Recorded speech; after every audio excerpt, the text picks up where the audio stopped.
Hello guys, எல்லாரும் எப்படி இருக்கீங்க? ஸோ நேபாளத்தில் ஒரு பெரிய கலவரமே நடந்திருக்கு. ஏன் அப்படின்னு கேட்டிங்க அப்படின்னா அதோட டீட்டெயில் தான் நம்ம பார்க்க போகிறோம். சோஷியல் மீடியா ஆப்பை வந்து பேன் பண்ணியிருக்காங்க. ஸோ பேன் பண்ணனால இவ்வளோ ப்ராப்ளம் நடக்குமா அப்படின்னு யோசிக்கலாம். ஆமாம், பேன் பண்ணனால பெரிய ப்ராப்ளம் நடந்திருக்கு. அது என்ன அப்படின்னு பார்த்தீங்கன்னா, அரசியல்வாதி பசங்க, கவர்மெண்ட்டில் எம்ப்ளாயி அவங்க பசங்க, ஆனால் நிறைய பார்ட்டி பண்ணுறது, நிறைய பெரிய பெரிய காஸ்ட்லியான பொருள் வாங்குறது, இது மாதிரி பண்ணுறது எல்லாத்தையும் எடுத்து சோஷியல் மீடியாவில் அப்லோட் பண்ணுறது, அதுக்கப்புறம் ஸ்டோரி வைக்கிறது, இப்படிலாம் பண்ணிட்டு இருக்காங்க.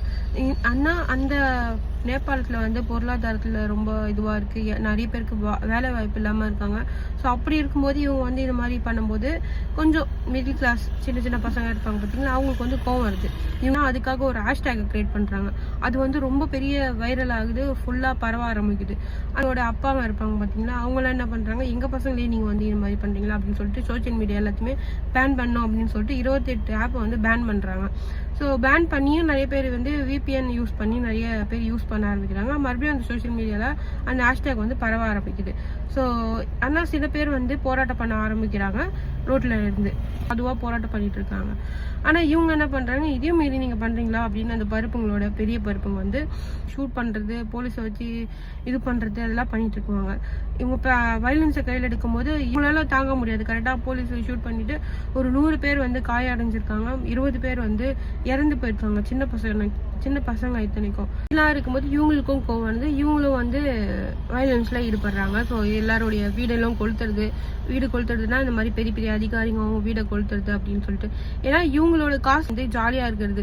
ஸோ கவர்மெண்ட் வந்து மக்களுக்கு வந்து எதுவுமே பண்ணாம எல்லாத்துக்குமே லஞ்சம் கேட்கறது எல்லாமே பண்றது தான் இவங்க பண்ணிட்டு இருந்தாங்க. அந்த காசுல வந்து இவங்க ஜாலியா இருக்காங்க, அவங்க பசங்க ஜாலியா இருக்காங்க. ஸோ இதுல இருந்து என்ன இதுதான் அங்க நடக்கிற சூழ்நிலை. இந்த மாதிரி மக்கள்கிட்ட எவ்வளவு சுரண்ட முடியுமோ சுரண்டிட்டு ஓரளவுக்கு மக்களால தாங்க முடியல அப்படின்னா ஒரு நாட்டுல இதுதான் நடக்கும்.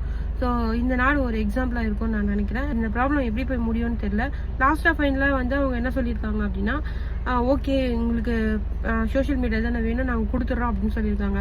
அவங்க சொல்லியிருக்காங்க எங்களுக்கு அது மட்டும் கோரிக்கை இல்லை, இன்னும் நிறைய கோரிக்கை இருக்குது அப்படின்னு சொல்லிட்டு. இந்த மாதிரி இவங்களோட பையன் அவங்களோட பையன் அப்படின்னு சொல்லிட்டு யாருக்குமே முன்னுரிமை கொடுக்கக்கூடாது அப்படின்னு ஒரு கோரிக்கை வைக்கிறாங்க. கவர்மெண்ட்டில் இருக்கவங்க, அரசியலில் இருக்கவங்க எங்களை வந்து இப்படி தாக்க சொன்னவங்க எல்லாருமே ரிசைன் பண்ணணும், புதுசாக எல்லாரையும் வேலைக்கு வைக்கணும் அப்படின்ட்டு இவங்க கோரிக்கை சொல்லியிருக்காங்க. லாஸ்ட்டாக வந்து இந்த சோஷியல் மீடியாலாம் எதுவுமே பேன் பண்ணக்கூடாது, எங்களுக்கு எல்லாமே வேணும் அப்படின்னு சொல்லிட்டு கோரிக்கை வைக்கிறாங்க.